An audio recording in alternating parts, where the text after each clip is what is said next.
Welcome again. मैं doctor Krishna Mishra, associate professor zoology, Samrat Prithviraj Chauhan राजकीय महाविद्यालय अजमेर, क्रोमेटोग्राफी नामक टॉपिक को आप सब लोगों के साथ शेयर कर रही हूँ। और आज हम इसके तीसरा लेक्चर जो है उसको स्टार्ट करने जा रहे हैं। इसमें आज हम पेपर क्रोमेटोग्राफी के बारे में बात करेंगे। पेपर क्रोमेटोग्राफी जो है एक तरह का प्लानर क्रोमेटोग्राफी होती है, जिसमें क्रोमेटोग्राफिक प्रोसीजर जो है they are run on a specialised paper.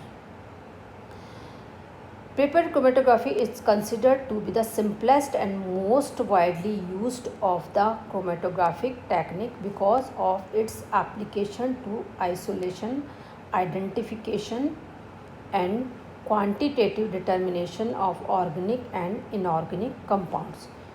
It was first introduced by German scientist Christian Friedrich Schonbein in 1865. यानी कि ये सबसे सिंपलेस्ट है और सबसे ज़्यादा यूज़ होती है। और यूज़ होने का रीज़न इसका क्या है कि इसके अंदर यह टेक्निक जो है आइसोलेशन में भी काम में आती है, आइडेंटिफिकेशन में भी काम में आती है, और ऑर्गेनिक और इनऑर्गेनिक कंपाउंड्स के क्वांटिटेटिव डिटर्मिनेशन में भी काम में आती है। पेपर क्रोमेटोग्राफी की हम बात करें तो ये जो है दो तरीके से हो सकती है। एक तो पेपर एडजॉर्प्शन क्रोमेटोग्राफी और दूसरी paper partition chromatography. Paper adsorption chromatography. In this paper, impregnated with silica or alumina acts as adsorbent, that is stationary phase, and solvent as mobile phase. In paper partition chromatography, moisture or water present in the pores of cellulose fiber present in the filter paper. It acts as stationary phase, and another mobile phase is used as solvent. In general, paper chromatography mostly refers to paper partition chromatography. Now, what is the principle of paper chromatography? The principle of separation is mainly partition rather than adsorption. जैसा कि हम बात कर चुके हैं, यदि हम paper chromatography की बात करते हैं तो मेनली जो है पार्टीशन क्रोमेटोग्राफी होती है. सो जो प्रिंसिपल जो होता है सेपरेशन का वो भी मेनली पार्टीशन होता है rather than adsorption. Substances they are distributed between a stationary phase and a mobile phase. Cellulose layer in filter paper it contain moisture. This moisture it acts as a stationary phase. Organic solvents buffers they are used as mobile phase. The developing solution travels up the stationary phase carrying the sample with it. Components of the sample will separate readily according to how strongly they adsorb onto the stationary phase versus how readily they dissolve in the mobile phase. जो भी components होते हैं sample के वो separate होते हैं. ये इस बात पर डिपेंड करता है कि वो किस तरीके से स्टेशनरी फेज जो है उस पर जुड़ते हैं, उससे बॉन्डिंग बनाते हैं, या वो किस तरीके से मोबाइल फेज के अंदर डिसॉल्व होते हैं. अब हम आते हैं instrumentation of paper chromatography. Paper chromatography जो है उसकी इंस्ट्रूमेंटेशन जो है उसमें इंक्लूड है stationary phase that is paper, mobile phase, solvent, developing chamber, then detecting or visualizing agents. Stationary phase and papers. यदि हम स्टेशनरी और फेज या पेपर्स की बात करें तो यहाँ पर जो पेपर्स यूज़ होते हैं स्टेशनरी फेज की फॉर्म में, उनमें एक तो वॉटमैन फिल्टर पेपर है जो अलग अलग ग्रेड्स के होते हैं, लाइक नंबर 1, नंबर 2, 3, 4, 20, 40 एंड 42. ये वॉटमैन फिल्टर पेपर्स जो होते हैं वो यूज़ किए जाते हैं. In general, paper contains 98 to 99% of alpha cellulose, 0.3 to 1% beta cellulose, and दूसरे यदि modified papers की बात करें तो इनके अंदर आता है acid and base washed filter paper. कौन से फिल्टर पेपर आते हैं? एक तो acid और base washed filter paper, दूसरा glass fibre type paper, third है hydrophilic paper and hydrophobic paper. यदि हाइड्रोफिलिक पेपर की बात करें तो paper which is modified with the methanol, formaldehyde, glycol and glycerol etcetera. Hydrophobic की यदि हम बात करें तो उसमें आता है acetylation of OH groups leads to hydrophobic nature, hence it can be used for reverse phase chromatography. Impregnation of silica, alumina और ion exchange resins can also be made. तो ये सभी पेपर जो हैं सब बनाते हैं पेपर क्रोमेटोग्राफी में स्टेशनरी फेज। अब हम आते हैं मोबाइल फेज। मोबाइल फेज के अंदर प्योर सॉल्वेंट्स, बफर सॉल्यूशंस और mixture of solvents they can be use. For example hydrophilic mobile phase जो है उसमें आता है आइसोप्रोपेनॉल, अमोनिया और वाटर। ये तीन जो है इनको मिक्स किया जाता है 9:1:2 के रेशो में।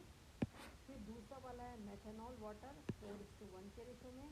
थर्ड है एनब्यूटेनॉल, ग्लेशियल एसिटिक एसिड और वाटर 4:1:5 के रेशो में। हाइड्रोफोबिक मोबाइल फेज की यदि हम बात करें तो उसके अंदर आता है dimethyl ether, cyclohexane, kerosene, 70% isopropanol. The commonly employed solvents, they are the polar solvents, but the choice depends on the nature of substance to be separated. If pure solvents do not give satisfactory separation, then a mixture of solvents of suitable quality it may be applied. Third जो instrumentation की जो बात है, third instrumental का इसमें chromatographic chamber. Chromatographic chamber जो होता है they are made up of many materials like glass, plastic और stainless steel. Glass tanks they are preferred most. They are available in various dimensional size depending upon paper length and development type. Paper की कितनी length है उस पर depend करता है कि जो चैम्बर है उसका साइज क्या होगा। The chamber atmosphere should be saturated with solvent gases. Fourth is step in the paper chromatography. Paper chromatography के इनका procedure के क्या steps हैं? In paper chromatography, the sample mixture is applied to a piece of filter paper. Then the edge of paper is immersed in a solvent, and the solvent melts up the paper by capillary action. This basic steps it includes first selection of solid support, second selection of mobile phase, then saturation of tank, then sample preparation and loading, development of chromatogram। अब इसमें सबसे पहले हम बात करेंगे solid support के selection की बात। Fine quality cellulose paper with defined porosity, high resolution, negligible diffusion of sample and creating good rate of movement of solvent, इसको सबसे पहले सेलेक्ट किया जाता है। मोबाइल फेज के सिलेक्शन की बात करें तो ऑर्गेनिक और इनऑर्गेनिक सॉल्वेंट जो होते हैं उनको डिफरेंट कॉम्बिनेशंस में यूज़ किया जाता है। वो ये डिपेंड करता है कि हम कौन सा एनालाइट यूज़ कर रहे हैं। Example butanol, acetic acid, water 12:2:5 is suitable solvent for separating the amino acids. Then saturation of tank. The inner wall of tank is wrapped with the filter paper before solvent is placed in the tank अपनी वैसा paper होता है। जो tank है उसके अंदर की जो वॉल है उसको फिल्टर पेपर से रैप कर दिया जाता है जिससे कि बेटर रिजल्ट, बेटर रेजोल्यूशन आता है। Sample preparation and loading. If solid sample is use it is dissolved in suitable solvent. Sample जो है it is added to the base line as a spot using micropipette and air dried to prevent the diffusion. सबसे पहले जो paper है उसके ऊपर micropipette से sample जो है वो उसको लगाया जाता है और उसके बाद उसको एयर ड्राई किया जाता है जिससे कि डिफ्यूज़न ना हो। Then development of chromatogram. Sample loaded filter paper is dipped carefully into the solvent not more than a height of 1 centimeter। जो फ़िल्टर पेपर है उसको सॉल्वेंट में लटकाया जाता है और उसकी हाइट जो है 1 सेंटीमीटर से ज़्यादा नहीं होनी चाहिए। And it is waited until the solvent front reaches near the edge of the paper. कब तक हमको वेट करना है, जब तक कि सॉल्वेंट जो है वो पेपर की पूरी हाइट तक ना पहुंच जाए। तो ये है उसका प्रोसीजर पेपर क्रोमेटोग्राफी का। अब different types of development techniques can be used in paper chromatography. The one is ascending development, second one is descending type, and third is ascending descending development, fourth is circular और radial development। तो सबसे पहले हम बात करेंगे ascending development। जैसा कि नाम से ही पता चलता है, like conventional type, the solvent flow against gravity, the spots are kept at bottom portion of paper and kept in a chamber with mobile phase solvent at the bottom। ये सबसे simple होता है। इसमें जो सॉल्वेंट होता है वो gravity के अगेंस्ट रन करता है। डिसेंडिंग टाइप में this is carried out in a special chamber where the solvent holder is at the top. जो चैम्बर है उसके टॉप के ऊपर सॉल्वेंट होता है, तो स्पॉट जो है उसको पेपर के टॉप के ऊपर लगाया जाता है और इस तरीके से सॉल्वेंट जो होता है वो पेपर के से नीचे की तरफ आता है। इन दिस मेथड सॉल्वेंट जो है वो टॉप टू बॉटम आता है और इसीलिए इसको डिसेंडिंग क्रोमेटोग्राफी कहते हैं। ascending descending development, a hybrid of about two technique, it is called ascending descending chromatography। only length of separation increased, first ascending takes place followed by descending। fourth one is circular or radial development। इस type के उसमें spot it is kept at the center of the circular paper। the solvent flows through a wick at the center and spreads in all directions uniformly। इसके बाद हम करते हैं जो chromatogram हमको प्राप्त होता है, जो पेपर के ऊपर मिलता है, उसको हम ड्राई करते हैं। After the development the solvent front is marked and the left to dry in a dry cabinet और oven. Detection, colorless analytes detected by staining with reagents such as iodine, vapor, ninhydrin, etc. Radio labeled and fluorescent labeled analytes, they are detected by measuring radioactivity and fluorescence respectively। RF values की हम बात करें तो some compounds in a mixture travel almost as far as the solvent does, some stay much closer to the baseline। the distance traveled relatively to the solvent is a constant for a particular compound as long as other parameters such as the types of papers and the exact composition of the solvents are constant। the distance traveled relative to the solvent, it is called as RF value। RF value क्या होती है? वो distance जो कि solvent के relation में travel की जाती है उसे RF वैल्यू कहते हैं। Thus in order to obtain a measure of extent of movement of a component in a paper chromatography experiment, RF value is calculated for each separated component in the developed chromatogram।